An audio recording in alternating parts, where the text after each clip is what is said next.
Hello, everyone. This is a special edition of the Hasidic Gamers. We've got our special guest, Eli B. Hey everyone, you might know me from Shlib on Switch's channel. I'm making a cameo on the Hasidic Gamers. This is my first... You're first with us. Exactly. We hope to have you for more, but maybe under happier circumstances, like the Sony boycott. Exactly. Sony boycott day 2. Yeah, it's actually not that hard. I've just been playing Mario and Luigi Brothers ship. I've been doing housework. I've been reading books. I've actually done more than I would have done anyways. So I'm giving my OG Switch some love. I'm playing E's Memoir, Revelations in Salsetta, which I borrowed from Shlib. It's a good... We have a game library that if you're ever in the area, we will lend and share with you, but you will return it or there's a problem. You mean I can't keep the games? No, you can't. Oh. That brings us to the topic of imagine buying a game. That's what this whole PS Blackout, PlayStation Blackout is about, is you buy a digital game. That game can just, poof, go away. But if you buy a physical game, provided it's basically a physical and mostly not a digital download, you've got what you buy. You might uninstall it, then you reinstall it. It's always going to be there. Right, 100%. Now, I'm not sure that it was talked about on the channel, but since this is my first time on the channel, I'm just going to say what my personal point of view is. Yeah, please do. If you don't mind, Chaim. So, on my PS5, and actually on my Switch also, I'd say about 80 to 85% of my games are digital. However, there are certain games that I really do like physical. For example, you probably heard me talk on Shlib's channel about the Trails, the Legend of Heroes, the Trails If series. you're nasty, it's known as Kiseki. Or Kiseki in the Japanese, yes. So, I like to have all of my Trails games physical. The only ones I don't have are Trails, Cold Steel 1 and Cold Steel 2. The other ones I have in all physical, whether it's on the PS5 or it's on the Switch. Now, but physicals are nice because I love that nostalgia of opening up a box. Maybe there's no booklet in it anymore, but I love opening up a booklet at a game case and there's a booklet and I can see the game, the cartridge, the disc, whatever it is. So the reason that I'm actually doing this boycott is not so much that it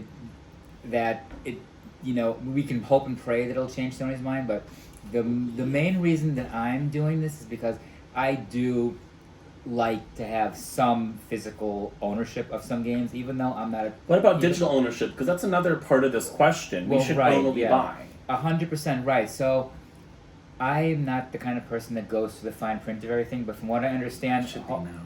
Hang on one second. So from what I understand, correct me if I'm wrong, please. Yeah. That when you buy a digital game, you don't actually own the game. You own a license to play the game. Am I correct? Yeah, that's the thing that Sony's been sending out. You've probably seen it on Instagram. You've seen it all over. I didn't get an email because I guess it only went in certain regions. It might have gone through certain regions, people that might have made a purchase recently. But it's an anti-consumer practice. Like, for instance, with Steam, typically you buy a game and you own it. Now, you could even get your money back if even 2 years from now you don't like the game or changed a feature and you don't like it. Steam has multiple avenues to buy games, and like for other things, there's so many ways to buy it. Like for instance, if you play Sims 4 on a MacBook, it's not native to the Mac Apple Store, that thing on your computer, but you can go to Origin and other platforms that access the game. That's the thing, is that other marketplaces offer better prices, bundles, and might give you all the DLC included. Like the one thing I noticed that when I was browsing the Switch store, because I like to browse, I noticed that a lot of the sale prices on the Switch store are cheaper than on the PS5. Now, here's the thing. Here's the thing. I'm curious about this. I was always told that the publishers set the price. Yeah. But I once looked at the same game on PS5 and Switch, and the Switch was cheaper than the PS5. Which version was this? Which game was this, rather? Oh, I do not remember. This was like 3-4 weeks ago. I remember I played games on Switch that are actually more expensive on Sony, but came with less. Vampire from Don't Nod, for instance, was the whole thing for like $39, or I think 30 or 25 pounds in the UK, because I bought it in the UK, mind you, at Cex, C-E-X, the used game shop that sells new and old games, just like the exchange, which we talked about recently. So maybe it does have something to do with publishers, but maybe it also has to do with the platform itself. Edition. Even the thing is, on Switch, the DLC is included. Now, granted, the DLC is legitimately an extra outfit and an extra weapon, more like a sword. But at the end of the day, it's not like it's that much new content being added. So, what do you think? I mean, obviously, we've heard on the news about the boycott. We've heard about that there's all kinds of lawsuits from different countries. Yeah, there are lawsuits. That's a separate discussion that I'm going to probably break down this week. Okay. But what's, to me, the biggest thing is that Sony and anyone else that is doing the same practice wants to take away ownership, consumer rights. And that's the larger thing. I have, I think, in my whole history, bought 5 digital games. But that's because I like to go to the game shops and talk to people and make friends. And that's kind of what, adulthood is. Like, if you're a kid, you have your friend circle, you go to school, you meet new people, whatever. If you're an adult, you don't have that. And the best thing to meet people that share your interests are going to the places that are interesting to you. So, think of the secondhand market. Have you gone to GameStop recently? No, but I can tell you that if Sony does not continue physical discs, it could have a real heavy impact and possibly shutter any kind of place. You don't say. Except maybe GameStop, because they sell like these freaking Funko. Yeah, GameStop sells other things. Yeah. FYE for your entertainment does other things. They don't sell games really. So they're gonna be okay. They sell the hardware. They sell other stuff. They sell. But the thing is, there's a huge industry that goes into creating the games, making the boxes, anything printed out. There's like several industries involved in making a physical disc that you open up and pull out. Now, the one thing I heard from Sony themselves, well, through videos and through like posts and stuff like that, is that even though physical discs are going to be discontinued, that they're going to continue to print physical discs for certain things after 2028. If publishers can request that, I believe. Most of you have seen other videos. We're just adding our voice to many. But I don't like that new games might not ever get to be released physically. It's like, I'm an academic. I have a dream that someday my research will be printed out in a physical form. Oh, for sure. And I'd imagine you're a developer, and you've always aspired, since you were a kid, to have your game come out physically. Right. Be it through a GameCube disc, or a Wii disc, or like a Switch cartridge, Switch 2 cartridges, they're all the same. But imagine having it come out physically. The one thing I heard, I was watching a video, actually, shout out to my good friend David DeFranco. I was actually watching him. Shout out to David DeFranco. And he's also a proponent of physical media, so he kind of shares our view on this. Now he's Maybe you'll have to bring him on here. No. He lives in Pennsylvania. That's not possible. Oh, plot twist, Pennsylvania. So right. So he